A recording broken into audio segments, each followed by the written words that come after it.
El Museo de la Casa de la Cultura.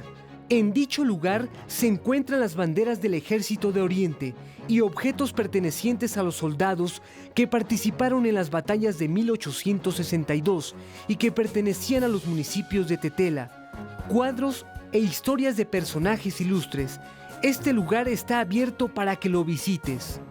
Y si se trata de museos, muy pronto Tetela contará con la exposición de artesanías y recuerdos de don José María Posadas, destacado artesano que por su curiosidad dejó a la familia su más grande tesoro, su taller artesanal. Este museo y la Casa de la Cultura, presentes en la 20ª Feria del Durazno 2006.